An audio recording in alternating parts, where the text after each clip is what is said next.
Hi, everybody. I'm Dawn Mitchell, and welcome to Dawn of Sports. This week, you've heard many times us talk about Minnesota Aurora, but we are so proud to have the COO, the Chief Operating Officer and President, Jessica Poole, join us.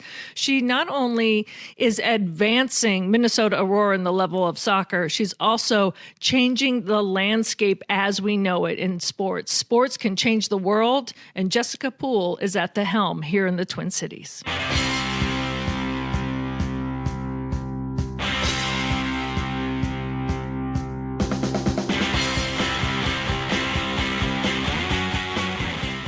Welcome back to Dawn of Sports. Today's guest, Minnesota Aurora President and COO Jessica Poole. Great conversation with her. That organization continues to astound. It's really, and we've already recorded the interview, so I know it's good. Really powerful, interesting human being. Check it out. We're going to get to some local sports, men's and women's, here on Dawn of Sports. We are brought to you by Rudy Luther Toyota. Also recommend checking out Shepherd Goods and Lamb Chops clothing line. There's a sponsor of the John Krasinski Show. So if you use the promo code JONK20, John K20, you'll get 20% off their stuff. You see a lot of people at courtside wearing that stuff. Highly recommend it. We're also coming to you from the Aquarius Home Services Studios. I want to thank all of our sponsors and all of those who listen. It's been a blast doing this show with Dawn. She continues to bring on great guests. Just a reminder, if you like this show or any other show at talknorth.com, please subscribe to your favorite podcast app. It's free. It's the easiest way to listen. Thanks to our producer, Brandon Morton. And let's start here, Dawn.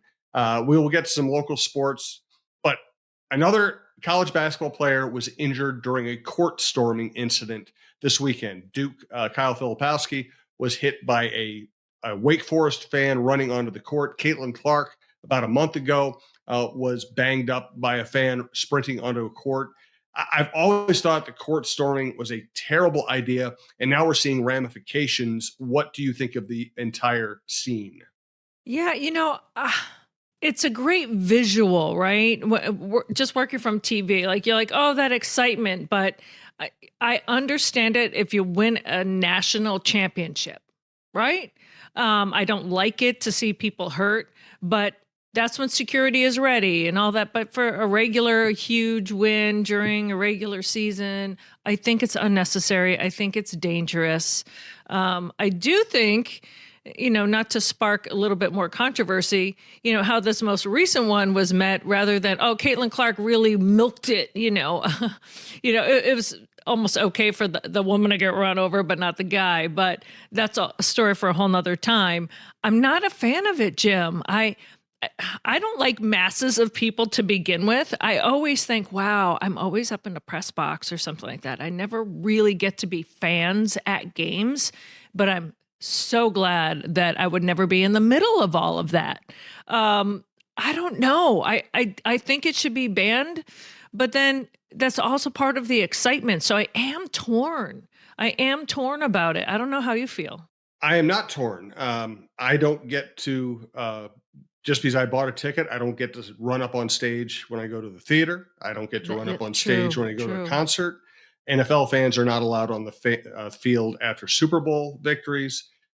Baseball fans are not allowed to run around on the field after the World Series or any game. Every other sport says, well, we're not letting you idiots run over our players. Right. And college basketball, just because of tradition, allows it. And here's the thing. It used to be a spontaneous act. Yes. And or a huge game, like a national championship or something. Or the incredible upset. I mean, exactly. A nothing team knocks off number one on their home court, and people got so excited they couldn't. I still don't think it was a good idea, but at least I understood it back then.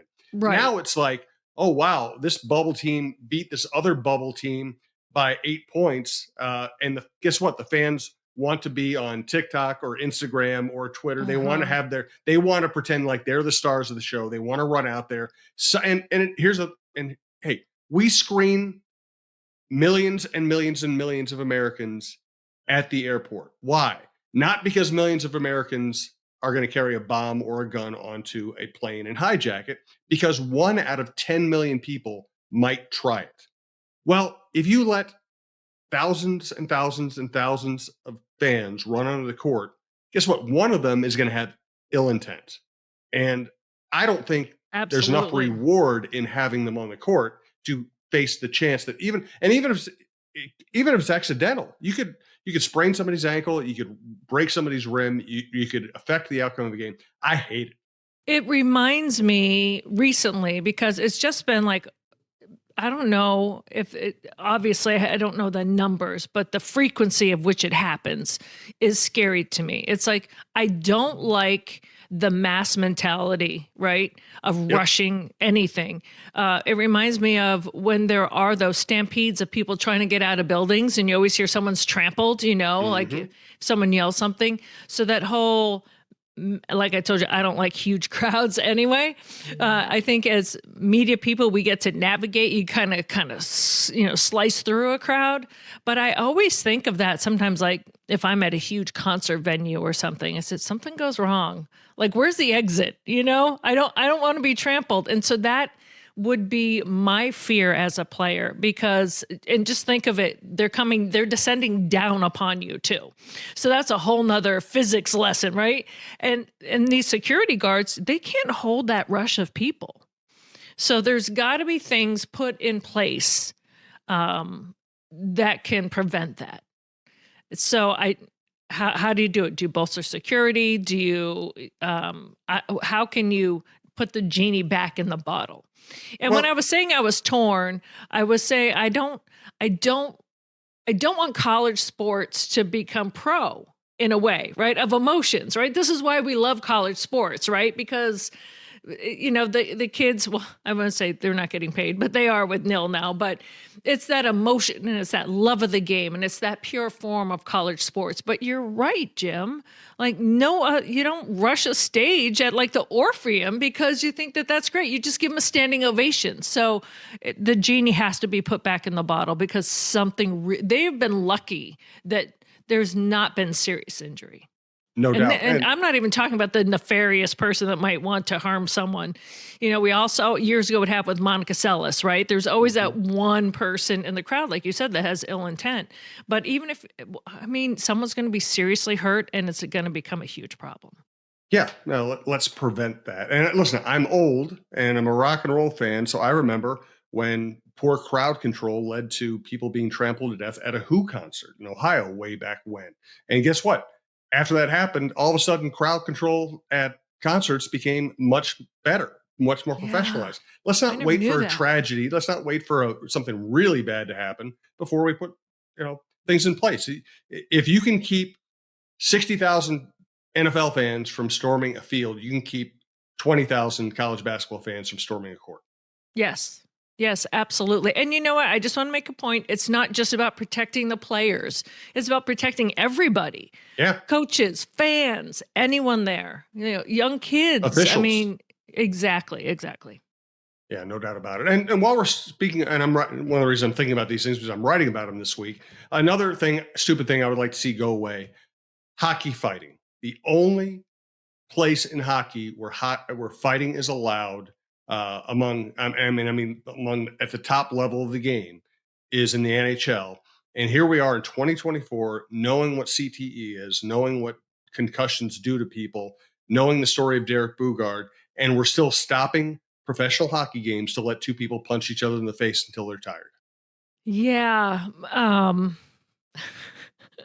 I have to admit, full transparency, if I'm watching the game and somebody purposely, we have to stop more than that if we're going to stop the fighting. You have to stop like the enforcer just to begin with, or the thug or whatever you want to call him in the game, that's going to try to take out your elite star skater on the other team, like to target. There's no Bounty Gate was huge in the NFL, right? So it's more than just the fighting. Then you'd have to take out that, because the reason why the enforcer is there is if some team comes out and their main sole thing is let's get Kirill Kaprizov and take him out the legs, that's where the enforcer came from, right?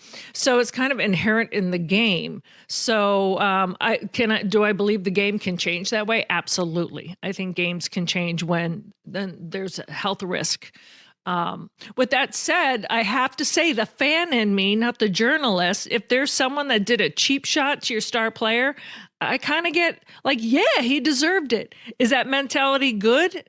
Probably not overall. But as a hockey fan, I can see where that blood boils over. It's that emotion. But to just what I think the carryover, it's almost like throwing a baseball at someone, right? Like that carryover of bad blood. I think that needs to go away. I think I mentioned this before where my family came in town. And obviously my family's from Boston. I have 4 brothers. Now this one brother, I had never been to an NHL game before. And my brother's a coach, and he does not like that culture, Jim, of the fighting in hockey. He doesn't. And I was saying, hey, it's the NHL. Because he was thinking the crowds would be that way. I think he's remembering like when we were kids, like there'd be fights at Boston Garden or something. I'm like, it's not like that anymore. Like people bring their kids to Wild games. Well, literally within the first 5 minutes, because a couple of days beforehand, the Wild had beaten the Bruins in Boston in overtime. There was some bad blood left over from that game. And so within like the first 5 minutes, of course, they dropped it like out of nowhere. They drop the gloves and they start fighting. And I look at my brother and he's looking at me like, really? And my nephew, who's only 12, who's hilarious at this point, knows his dad. And he looks at me, and apparently in his school, they call them trailblazers. This one teacher calls their group of students trailblazers. And he looks at me because he knew what his dad was feeling. And he looked and he goes, Auntie Dawn, this is the part where the teachers would be like, trailblazers, look away over here. Look at the popcorn vendor. And like, he was just hilarious. Trailblazers, look away. And so he got the absurdity of it, but also, and it wasn't a bad fight. And it was more of a spillover because my brother was like, well, what was that for? I go, well, that was from the game before. And he just shook his head. Now, the moral of the story is he ended up loving the game because that was the only fight. And then it was a great game and everyone was happy. But I was like, of all the games I bring my family to, they dropped the gloves, like spillover. So I'm torn as a hockey fan, but the stupidity of it, of just beating the heck out of someone, I'm not a fan of. But then you have to eliminate the cheap shots of going after someone's star player just to take him out like a bounty gate. Well, I would suggest that's where officials should do their job, because Olympic hockey, high level championship, college hockey, women's hockey, if somebody gets chippy, the official gives them a penalty, and maybe a major penalty, maybe throws them out of the game. I don't know. I don't understand why. I mean, I just try to translate it to any other sport or any other aspect of society. Oh, if you have some bad blood, then you guys get to go over in that corner and just punch each other until one of you is brain dead. Right. How about the officials? Well, that's boxing too. We could go down that rabbit hole. But boxing, the point of the sport is to punch each other. And I'm really not in favor of it, but it is the essence of the sport. Fighting in hockey is a sideshow. Well, it can become a sideshow. It's mostly just to, stick up for your teammate.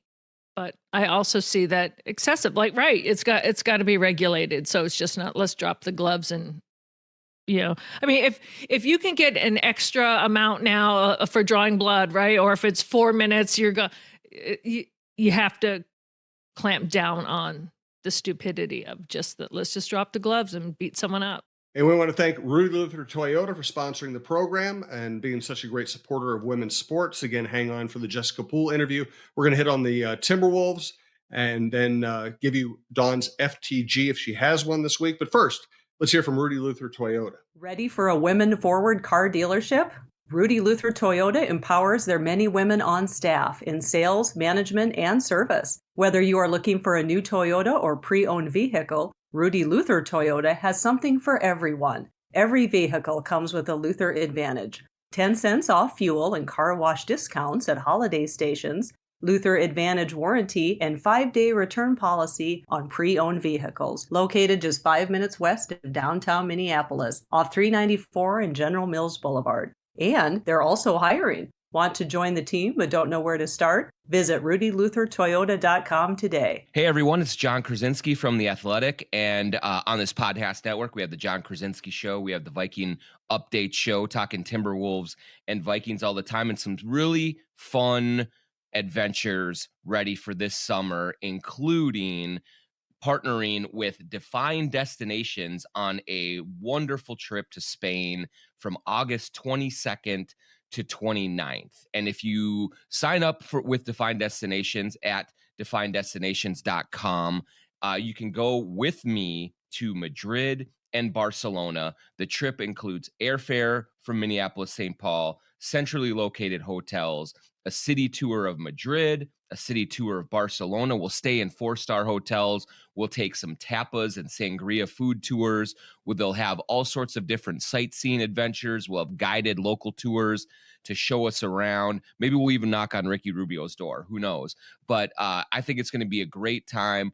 You've probably heard Michael Russo talk about these trips and how much fun that they have. And so after a long season with the Timberwolves, hopefully one that goes deep into the spring and early summer, maybe you want to come with me to Madrid and Barcelona in Spain at the end of August for just a wonderful tour. I'm really looking forward to it. Again, sign up at defineddestinations.com. Look for John Krasinski's Spain trip, and I hope to see you out there. And once again, just want to highlight one of our network sponsors, Shepherd Goods and Lamb Chops clothing line.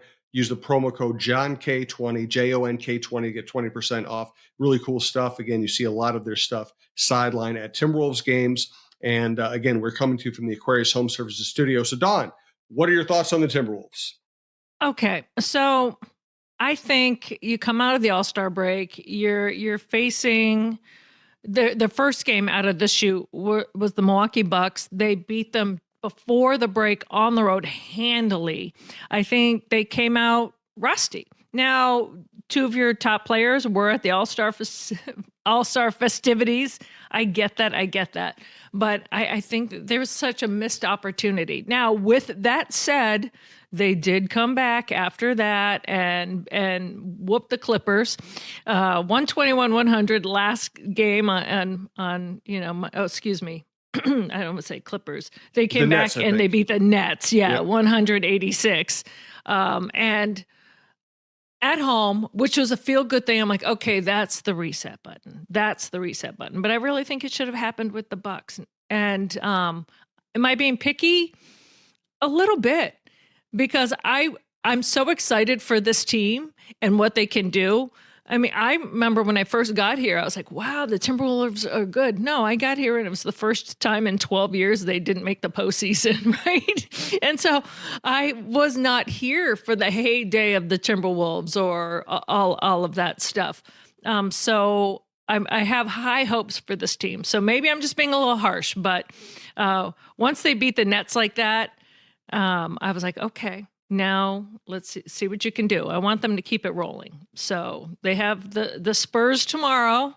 I'm looking forward to them. Just kind of, I look at the schedule and I'm like, that's a win. And maybe that's my fault because I was just kind of like, wow, you tripped out of the gate with the Bucks. So I got to get over that. That's my mental hurdle. Like the good teams, don't do that. But then I kind of talk myself out of being harsh and be like, well, Kat and Ant and Coach, we're at the All-Star game. I don't know. What are your thoughts on when you see a team, after you blow one out, you come back and you just kind of lay an egg? Well, I really do think that I usually don't get into this because I usually think it's a made-up media thing. But I do actually think in this case, the All-Star break came at a bad time for this team. They were playing fantastic. Yes. Then they go to the All-Star game. Edwards is kind of messing around with the sore knee. Gobert's a little, banged up, and they just had they're a great third quarter team, and they had maybe one of the worst third quarters of the entire season against a team that is one of the best teams in the NBA, but has struggled this year. But in terms of talent and roster construction and stars, is very good. So I just always caution fans with a very long season. You can think whatever you want about any individual game, then you got to pull back and look at the standings because, the standings tell us that everybody loses games like this. Otherwise, the Timberwolves would not be number one in the West. The Timberwolves have had a lot of bad losses. They had a bad month, and they're still number one in the West. It tells you that nobody plays well every time out. It just doesn't happen. Hear, Jim. The voice of reason. The voice of reason. Do you have an FTG this week? Mine is a good FTG. fantastic. That guy is my brain. And this is for all of you underdogs out there. And I touched on this before, and I am a little biased. I'm just full transparency. I'm a little biased because this is my friend's son. But there is a kid that finally got his dream come true. And I say kid, he's an adult. His dream finally came true. Pat Spencer with the Golden State Warriors. He started as the #1 lacrosse player in the country out of Loyola. Played 4 years, full ride Loyola. #1 draft, the lacrosse pro draft. And said, you know what? I'm a better basketball player. My dream is to play D1 hoops. So everyone, you're crazy. His parents are like, listen, if this is your dream, you got to work hard. You can't just expect to walk on. Well, he worked hard, went to Northwestern as a grad transfer, was like the leading scorer there, went to Europe, played there, had 2 major surgeries, but still had the dream, caught on with the Golden State Warriors, made their G League team, and just got a 2-way contract. Now, you could say that the world is littered with that. But when you have someone that's been told this whole time, like, stick with lacrosse, you can make more money in lacrosse. Or who's this guy, kid thinks he can play in the NBA.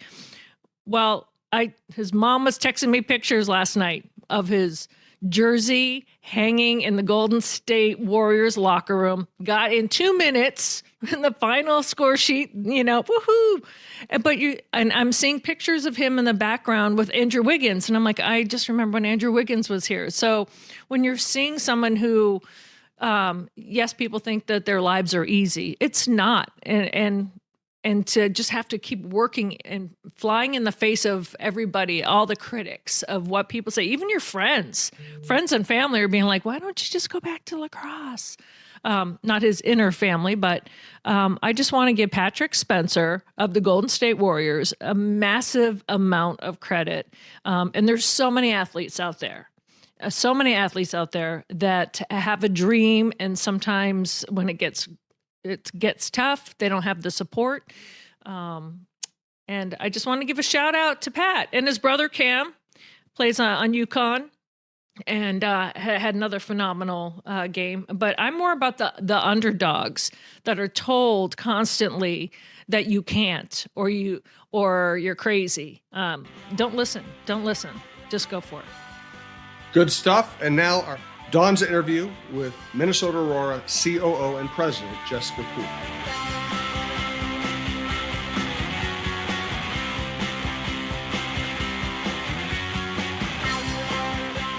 As promised, our interview with Jessica Poole. Of course, we've been big supporters of Minnesota Aurora. We love everything they've done, and it's going to be fascinating to see what Jessica does with the team.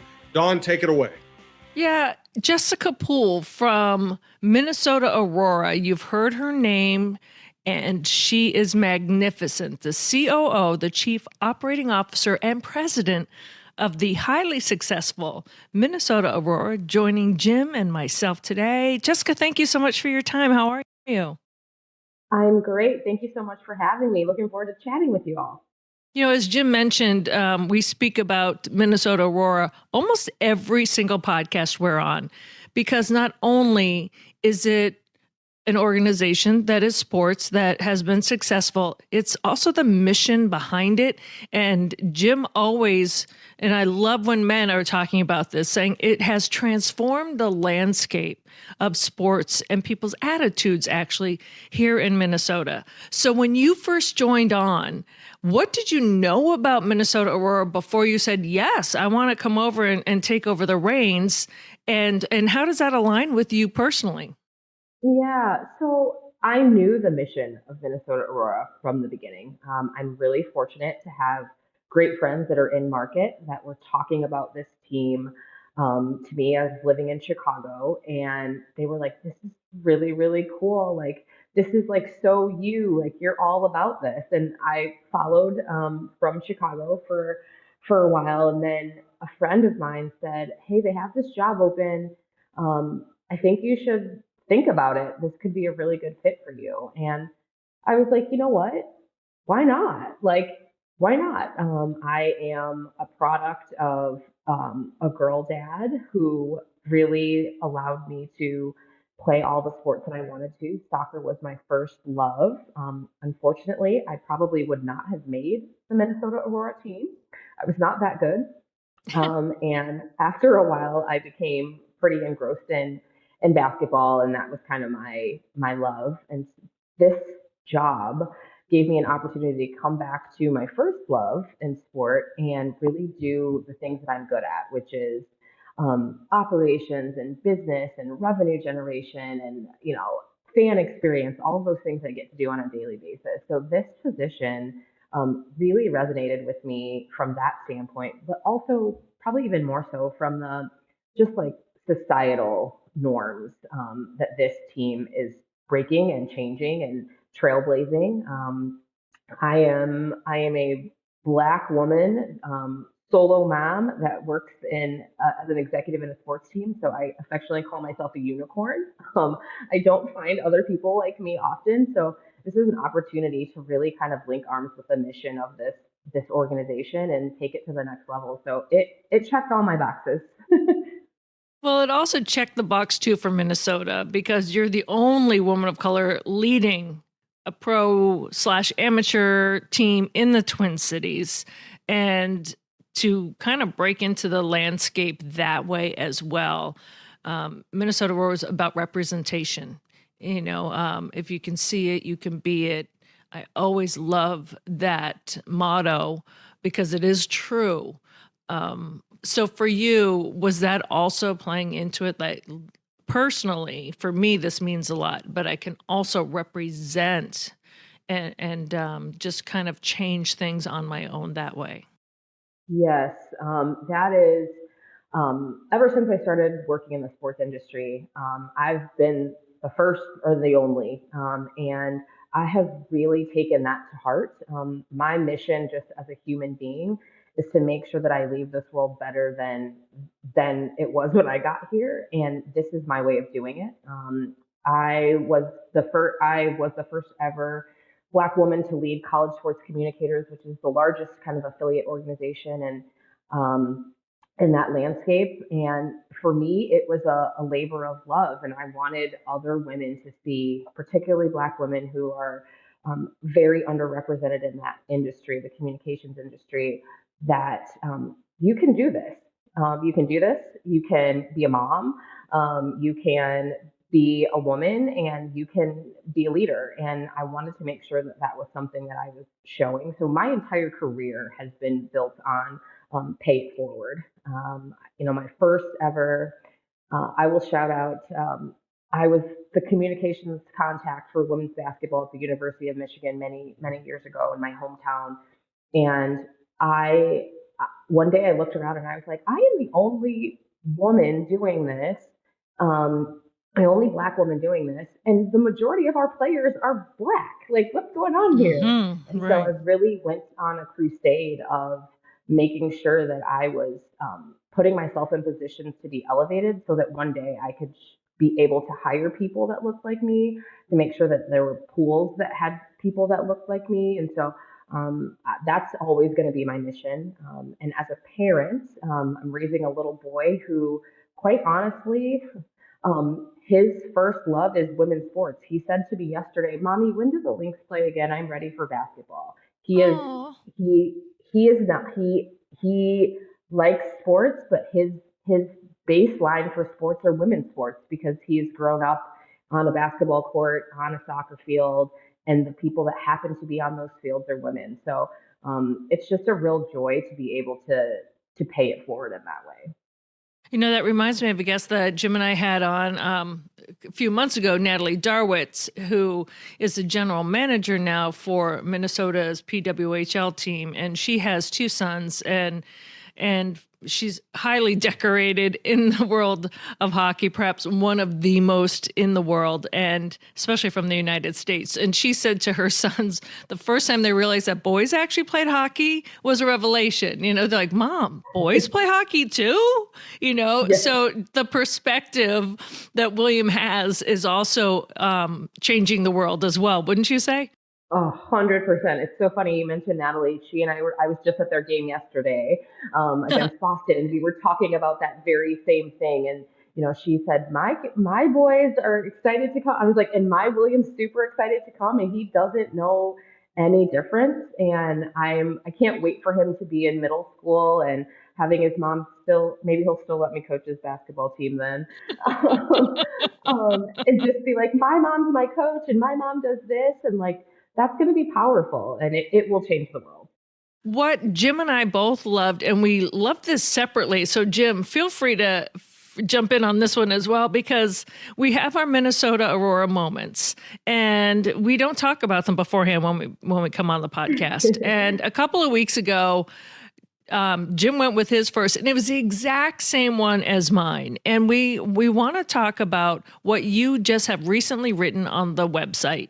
And the main line that jumps out at me, the whole article, first of all, thank you so much for writing it. It was brilliant. But your quote was, "I am my ancestors' wildest dreams." You do not shy away from persisting, which I love personally, but also saying, America makes it hard for a Black woman. And just the whole essay you wrote was so beautiful. I want you to explain more for those that are listening that may not have read it, just exactly what it was. And I want to thank you for that, because it really touched my heart. Well, thank you. Like I said, I am a writer at my core. I got my start in this industry in communications. And for me, my grandparents, both sets, they didn't have the opportunity. My grandmothers didn't have the opportunity to play sports. And, they were having families and just didn't have that opportunity. And so every time I'm able to share that what I get to do on a day-to-day basis is something that somebody prayed for, really, quite honestly. My grandmother's prayed for me to have these opportunities that I have. Yes. That's important for me. I think that we've come a long way, but you said the stat earlier. I'm the only Black woman of color leading an organization here in the Twin Cities. We have to change that. We have to continue to move the needle. And if we're silent about it, because I think sometimes we have this tendency as people, right? If we don't talk about things, it's not as bad as it seems, or we're not responsible for it. And for me, it's a responsibility for me. It's a responsibility for me to showcase what it's like to be in these spaces, to showcase not only the progress that we have made, but also the work that still needs to be done. Because that's part of it. That's part of being able to have this job. It's showing how we've gotten here and how we get to the next level. And for me, that's why I chose to write about it. I think that it's not lost on me. Obviously, it's Black History Month. Women's History Month is coming up. And it's just important that we don't have these conversations in small rooms with a small group of people and the conversations stop there. I really want us to be having these conversations on larger scale. I want us to be having them with not just women of color and women, but men. We need men to help us. We need everyone to carry the water of this topic. And so for me, that was my way of just making sure that we understand that, yes, we've come a long way, but we have a long way to go, and we need everyone's help. This is not something that Jessica could do on her own. I need everyone's help to make progress in this area. And one thing about Minnesota Aurora, it brings the men in. There are young boys, there are dads, there are grandfathers that obviously you have a great product, right? And we're going to get to the actual team too in a second. But when you have men supporting, like even Jim on this broadcast, like, yes, I want to talk about strong women and empowering women and help move the needle. To have that support, that was crucial for me for this podcast, that I did not want to empower women at the sake of disrespecting men, because men for me have been my biggest supporters in life. That is such a powerful thing that Minnesota Aurora, if you look throughout the crowd, you look throughout all that, that is there, and that is wonderful. Yes, it is. It's our secret sauce. I tell people all the time is that we have created an atmosphere and a product and an experience that is inclusive of everyone. if you're a young boy like my son, if you're someone's grandfather, if you are trans, like we are your place. Like we want to be a Hmm. place and we want to create an atmosphere where everyone is welcome and everyone feels safe and comfortable watching sport. Like that for me, there I get no greater joy than sitting at the press box and looking out and seeing everybody having a great time. That's what sports are supposed to do. They're supposed to be connectors. They're supposed to bring people together, and we really take that to a different level than most sports teams. And I'm really grateful to be able to lead in that way. I'll jump And in that, here. go ahead, Jim. We have something in common, Jessica. We both got journalism degrees from the University of Missouri Columbia. Woohoo! Obviously, you've done more with yours than I'd ever did with mine. So, but congratulations on that. I always one thing I always think is that our society and our sports teams would be better off if more people understood journalism and came at it from that discipline. I'm wondering how that influenced you in your career. Oh my gosh, I love that and MIZ. Um, I think that journalism and the path of communications has given me so many tools that I use on a daily basis in this role. I think that bar none, the relationship building and how you have to. I joke all the time. I'm good at building relationships with people because for many, many years I had to do it for coaches that didn't want to build relationships with Yep. people. And so I use it every day. I think the relationship building is key to being successful in an executive position. I also think that being able to speak well and be concise with what you're saying and all of those things are not lost. If you're speaking on a panel, like you better know a cadence and when to talk and all of those things. And so I love that I have a journalism degree and it's something that I'm able to use every single day. Well, of course, I'm going to chime in and say I think journalism is fantastic. But it's a And way, and more it's than true. just being fantastic. It's a discipline. It's a way of thinking. It's understanding. Yeah. It's understanding how things work together. It's also understanding that if someone asks you a question, it's not an attack on you. It's a search for Yes. information. Yes. Yes. And it can also help bring forward, you talk about communication being important and not only the cadence, it's you want to be able to have your message received, right? Yes. Many Yes. people can just say something, but it's how can I say it in a manner that people will listen and it will Hmm. make a difference? And that's where sometimes that skill comes across. Yes. Yeah. I would agree. I would totally agree. Now, when it comes to the actual team, I just want to say congratulations. Not only are you going into the third season, you've never had a regular season loss. I know the postseason is going to be the next step to conquer for this team, but you also have Minnesota Aurora 2. And only 2 seasons behind this team to already have a feeder system just shows the impact that this has had and how many young girls, young women want to get involved. Can you tell us how this whole thing with the tryouts and do you have camps that are going on right now?